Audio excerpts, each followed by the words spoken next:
மணவிழா தலைவர், நம்முடைய குடும்ப தலைவர், அரியாசனத்தில் இருந்தாலும் இல்லாவிட்டாலும் தமிழர்களின் இதய சிம்மாசனத்தில் எப்போதும் அமர்ந்து ஆட்சி நடத்தி கொண்டிருக்கின்ற அன்பு தலைவர் அவர்களே,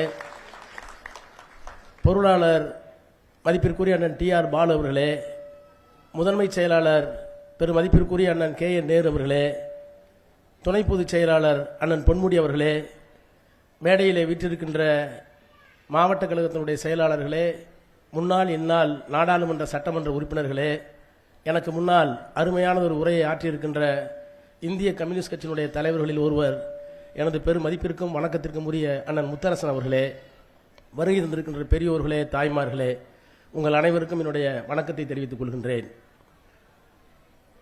நம்முடைய மதிவானவர்கள் இல்லத்திலே நடைபெறுகிற திருமணம், அண்ணன் முத்தரசன் அவர்கள் என்ன சொன்னார்களோ அத்தனை பொருளடக்கத்தையும் நான் வழிமொழிகிறேன்.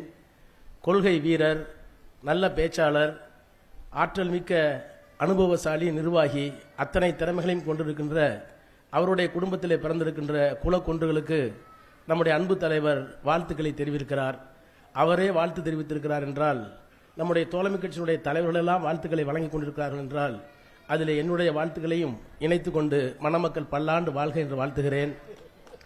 ஒரே ஒரு கருத்து, காரில் சொன்னான டி.ஆர். பாலு காலி பயல கம்முனு டாம்பர், என் மேல இருக்க உரிமை. ஆனா என்ன நடக்குதுன்னா, சட்டக்கல்லூரியில் 85 வருஷம் படிச்சுட்டு இருந்தேன். விருதுநகர் பே. சீனிவாசன் அதிமுக போயிட்டு திரும்ப வந்திருந்தார். ஒரு கூட்டம் முடிஞ்சவன பேசினார். அப்ப சொன்னார், அண்ணாவும் ராஜாஜியும் எவ்வளவு பெரிய தலைவர் என்பதை நான் சிறுவனாக இருந்தபோது அறிந்ததில்லை.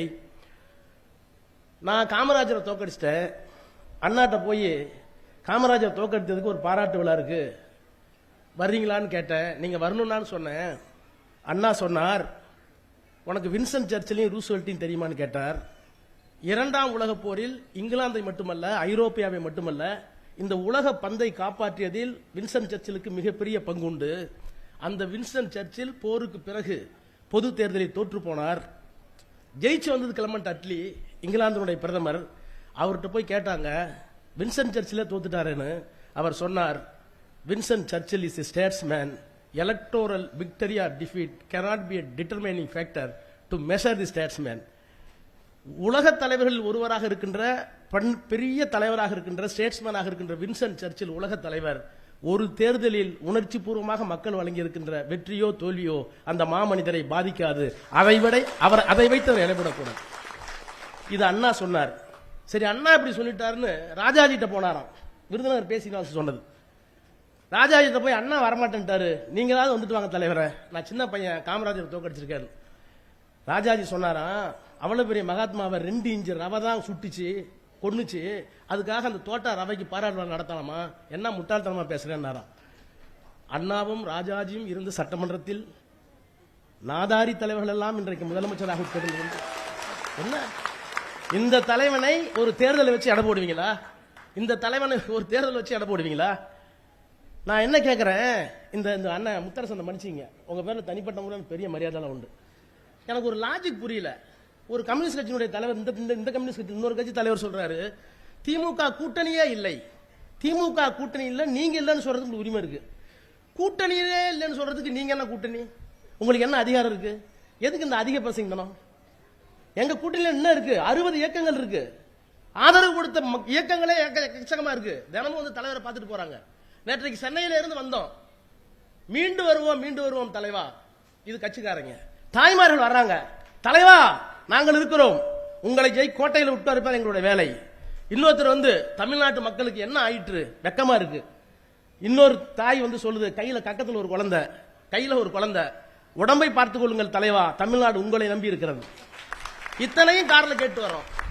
இவ்வளவு பெரிய எழுச்சி இருக்கு. நான் பேசினா பாலு திட்டுவாரு, அதிக பிரச்சனை மன்னிச்சிருங்க. நான் கேட்கிறேன், தயவு பண்ணி சொல்றேன், இன்னொரு பொதுக்குழு யாராவது ஒருத்தர் போடுறாராம், நாங்கள் கூட்டணி இருக்கிறோமா இல்லையா என்பதை அப்படியே ஜனத்திரள் சமுதாயத்து பெரிய அப்படியே போனா அப்படியே 1 லட்சம் பேர் கூடுறாங்களாம். மொத்த கட்சியுமே கலைஞர் கோட்டம் கொள்ள இருக்கு, மொத்த கட்சி அவ்வளவுதான் இருக்கும். அவர் வந்து சொல்றாரு, நாங்கள் முடிவு செய்ய போகிறோம். என்ன செய்ய போகிறீர்கள்? தயவு பண்ணி அறிவிங்க, கூட்டணி இனிமேல் யாரோடும் இல்லை, திமுக தனித்து வச்சுக்க அறிவிங்கன்னு கேட்கிறேன். 234 நிப்பம் தலைவர இது பாலு திட்டம் சொல்லட்டும் இல்லுங்க. தமிழ்நாட்டை காப்பாற்றணும் வேற வழி இல்ல. யாரை நம்பியும் நாம் இல்லை. பெரியார், அண்ணா, கலைஞர் அத்தனை மொத்த உருவத்தில் உங்களில் பார்க்கிறோம். வழி நடத்துங்கள். நன்றி.